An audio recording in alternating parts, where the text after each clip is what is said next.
Alesha still lives in Welwyn Garden City on the northern outskirts of London. She's chosen to live close to her mum in the neighbourhood she grew up in.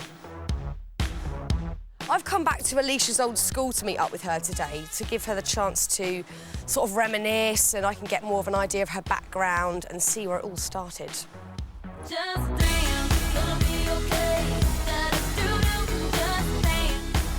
Yeah, this assembly hall brings back memories. Remember the first day at school, sitting in there and getting the introduction to the school. Did you know at that point when you came here that you wanted to do, like, performing or dancing, singing? Yeah, I knew I'd wanted to perform and sing, but I didn't know I was going to do that for my job. When I came here, I was thinking about becoming a teacher. Oh, really? Yeah, I wanted to be a sports teacher, so I, you know, kind of really threw myself into that. When I was 18, I went to Earls Court to this exhibition, and this guy gave me a leaflet for a street dancing class, and that, for somebody that grows up in Welwyn Garden City, that's like street dancing. You know, around here, you'd be lucky to get a ballet or tap class. Yeah, yeah. And then I remember it taking me ages just to pick up the phone and inquire. I was really not confident, and it was such a big deal just to pick up the phone. And I ended up doing it and went to this street dancing class in Bond Street, and then within 2 weeks, that's when somebody approached me and said, you know, I'm a production company. Really? Do you sing? And I said, well, I love singing, but I'd never thought of it as a job. And they said, well, I like the way you move. Would you be interested in working with me? And on the way home on the train, I was approached by another lady who said, oh, I'm putting a girl group together, would you be interested? And I remember running through the door and saying, Mum, I think I'm very, like, I think the universe is trying to tell me something. Yeah, it's all fate. Yeah, it felt like it. And that was when I sat for ages and thought, am I going to make the sacrifice now and not go to university? And am I going to follow my gut instincts and take the biggest gamble of my life? Which is what I did at 18. While we were at Alesha's school, we ran into her old deputy head teacher, Mr. Kelly. Alesha was saying that she was quite a good pupil here, is that correct? Alesha was an absolute star.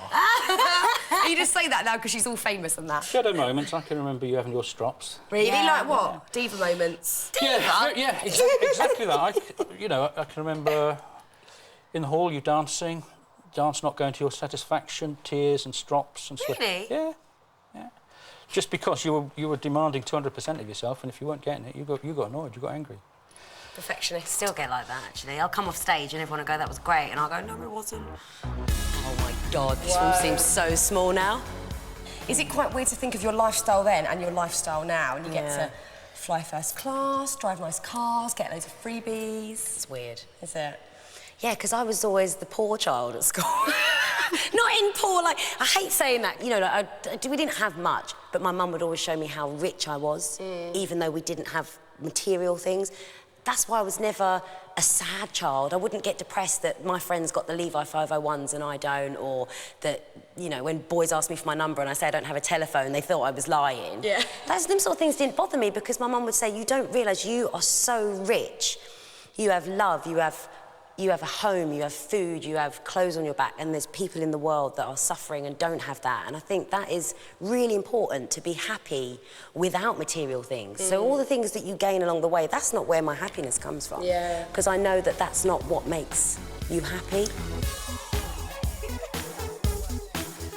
When you got here, your older brother was already here.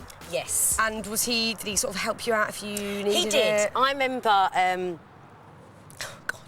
I remember the first time I was called a racist name at school, and it didn't bother me, but my older brother went berserk. Yeah. So having that sense of an older brother there to protect you was great. Nice, yeah. Made me feel confident at school. I remember thinking, you know, if anybody's ever mean to me, I've got my brother. Yeah, and my yeah. brother's friends, and then, like, if I had friends that had older brothers and sisters, it's like makes you feel more secure. And how does he feel about what you're doing now in your career and how well you've done?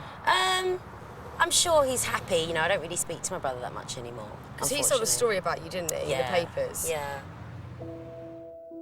During her time on Strictly Come Dancing in 2007, Alesha's brother sold a story to the News of the World that painted a horrendous picture of Alesha's childhood, with claims of a string of stepfathers, racist bullying and extreme poverty. That must have been, after obviously growing up with him and him being, you know, blood relative, that's pretty hard to deal with, right? That's the first taste I had of how fame can have, like, a real kind of backlash, you know. I never thought that somebody from my own family would do that, because the reality, you know, the thing is, it doesn't matter what goes on with families, it's between families, and everybody has family issues, don't they? Everybody. It's just unfortunate that yours has, you know, to be read by a nation, really. So did he apologise? No, I haven't. We haven't spoke since, unfortunately. I think about him though. I still love him. He's my brother. Yeah. But do you think he regrets what he did? I don't know. Hope so. And then how do your parents feel about that? Well, my mum was really, really hurt. Really hurt. But we love our brother, you know. We love, it's her son, you know, and we'll always be there with open arms. If he wants to come and see us, we're there. There's been so many things that happened in my life, you know, good and bad, that the past is the past. And I'm really a person that likes to move forward. And if my brother was here now, I'd be welcoming with open arms. You would, yeah. Yeah, even though I'm hurt by what he's done. Because the thing is, as I said, human beings make mistakes. None of us are perfect, you know. And the only way to move forward in life is to forgive. Yeah. You never forget, but you can forgive. Yeah, of course, yeah. Yeah. Well, yeah, I don't know how you cope with that. It's mental. Madness. This wasn't here when I was here, this ugly A thing. neat little porter cabin. What on earth is that? I don't know.